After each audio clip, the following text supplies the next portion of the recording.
బిస్మిల్లా అస్సలాము అలైకుం వరహ్మతుల్లాహి వబరకాతుహు అఊజుబిల్లాహి మినష్ షైతానిర్ రజీం బిస్మిల్లాహిర్ రహమానిర్ రహీం. శాపగ్రస్తుడైన సైతాన్ బారి నుంచి సృష్టికర్త అయిన అల్లాహ్ యొక్క రక్షణని, అల్లాహ్ యొక్క సహాయాన్ని రక్షణ పెట్టుకుంటూ ఉన్నాను. ఆమీన్.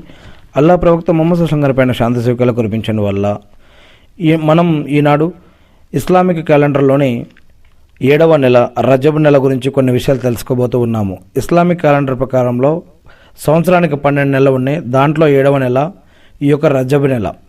ఇది అత్యంత పవిత్రమైన 4 నెలలలో ఒకటి.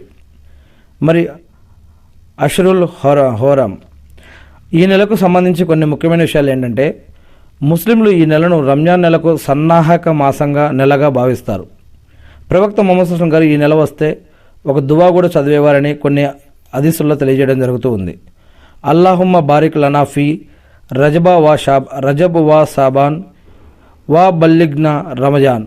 ఓ అల్లాహ్, మాకు రజబ్ మరియు షాబాన్ నెలల్లో బరకత్ ప్రసాదించు మరియు మమ్మల్ని రంజాన్ వరకు చేర్చు అని ఆమీన్ ఈ విధంగా దువా చేసేవారు. అల్లాహు అక్బర్. అల్లాహుమ్మ బారిక్ లనా ఫీ రజబ వా షాబాన్ వా బల్లిగ్నా రంజాన్. ఓ అల్లాహ్, మాకు రంజాన్ మరియు షాబాన్ నెలలలో బరకత్ ప్రసాదించు మరియు మమ్మల్ని రంజాన్ వరకు చేర్చు. ఆమీన్. ఇక మేరాజ్ సంఘటన అంటే ఇస్రా మిరాజ్.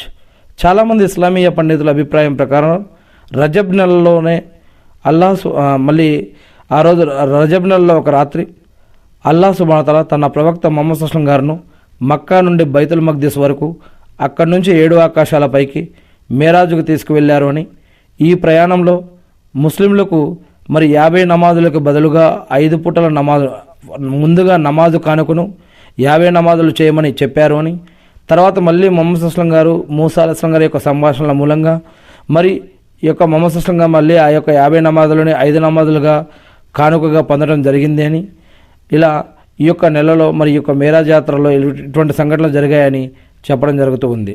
మరి ఈ యొక్క నెలలో ప్రతిరోజు కూడా 5 నమాజులు చదవటం, ఫజర్, జొహర్, అసర్, మగ్రిబ్, ఇషా నమాజులు, వీలైతే తహజ్జుద్ లేదా వితర్ నమాజులు, వీటితో పాటుగా నఫిల్ మరియు సున్నత్ నమాజులు మరియు ఖురాన్ చదవటం, అర్థంతో పాటు ఖురాన్ చదవటం, వీలైతే సోమవారం మరియు గురువారం సున్నత్ నమాజులు పాటించటం, లేదా పున్నమి రాత్రులు 13, 14, 15 తారీఖుల్లో ఉపవాసం పాటించడం, ఇవన్నీ కూడా ప్రవక్త ముహమ్మద్ సల్లల్లాహు అలైహి వసల్లం గారి యొక్క మరి పద్ధతులు.